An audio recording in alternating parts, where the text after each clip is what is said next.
Hi, I'm Gordon from Camera Labs, and in this video I'm going to tell you all about new firmware for the Canon EOS R5, R6 and 1DX Mark III, all released on March the 30th, 2021, which bring a selection of updates based on user feedback.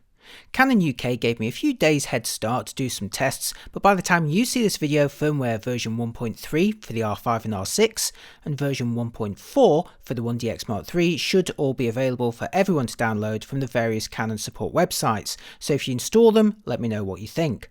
The EOS R5 benefits from the most updates, now supporting 1080 120p for slow motion video, CLog 3 for better video grading opportunities, and the chance to save custom settings to a card for backup or for loading onto another body. Both the R5 and 1DX Mark III gain a new lower bitrate RAW video mode, along with the chance to display the status of an FTP transfer. Meanwhile, the R5 and R6 both now support full-time manual focus override on RF lenses during servo AF mode, while all three bodies gain new IPB light options for lower bitrate video. Canon has also promised CLog 3 will be added to the R6 and 1DX Mark III in a future update.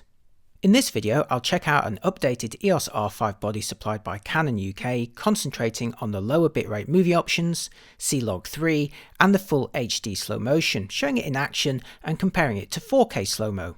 Slow motion is always fun, so let's start with that. The original EOS R5 was one of the first cameras in its class to film 4K beyond 60p and indeed up to 120p for very usable slow motion, and as you can see here, it can look absolutely superb. But the high bitrate requires CF Express cards, and not everybody needs 4K resolution for slow-mo or wants to waste resources storing it and downsampling it on a 1080 timeline. I was one of many who requested 120p at lower 1080 resolution out of camera, and now firmware 1.3 for the R5 brings it to you, and I'm delighted to report the lower bitrate can now be recorded onto SD cards. I measured the earlier 4K 100p rate at 1572 megabits per second versus a much more reasonable 327 megabits per second for 1080 at 100p. Here's a compilation of clips I filmed in 1080 100p, slowed in camera by 4 times.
Support for CLog 3 was another popular request that now makes it onto the R5, as well as promised for future updates on the R6 and 1DX Mark III.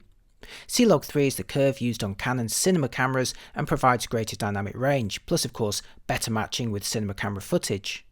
You can see some basic colour wheel adjustments to a CLog 3 clip here in Final Cut Pro.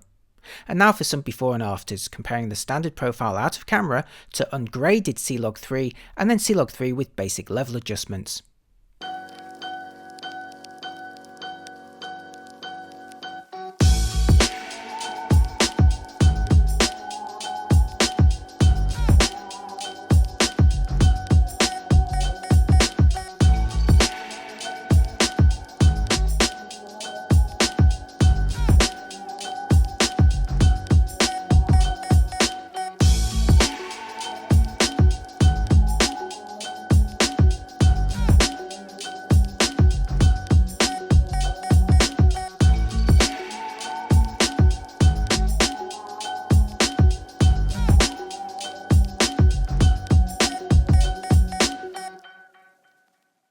And finally, as a quick demonstration of the new lower bitrate modes, I filmed 10-second clips of a test chart with the updated EOS R5 in all of the 8K DCI and 4K HQ modes with CLog off, comparing their file sizes to calculate bit rates.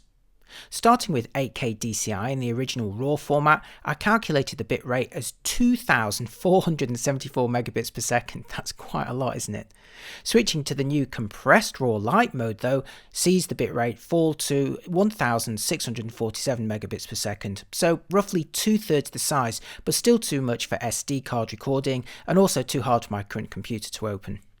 Next, for non-RAW footage, where I calculated 8K All-I at 1188 megabits per second, standard IPB at 449 megabits per second, and the new IPB Lite mode at 219 megabits per second. That's a lot more reasonable.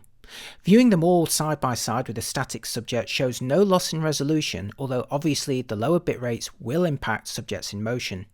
Switching to 4K HQ mode in the UHD format, I calculated All-I at 444 megabits per second, standard IPB at 116 megabits per second, and the new IPB Lite at 59 megabits per second. Now that's arguably a bit low for 4K, but fine for mostly static subjects like interviews or perhaps some pieces to camera when you need to eke out limited storage. Again, when I viewed them side by side at high magnification, all three shared the same resolving power on a static test chart, but of course lower rates will invariably suffer more with subjects in motion. So those are my tests with the March 2021 firmware update so far. In my limited time, I didn't manage to get full-time manual focusing working on my own sample. I am however pleased to find the R5 now supporting CLog 3, 1080 at 120p, and some more storage-friendly movie bit rates, so thanks for those updates, Canon. Although, could you also find out if 1080 is possible at 240p? Yeah, just asking for a friend. Anyway, I hope you found that useful, and if you're interested in the R5 or R6, do check out my in-depth reviews of both cameras for stills photography and linked here. Thanks for watching, and I'll see you next time. Bye bye.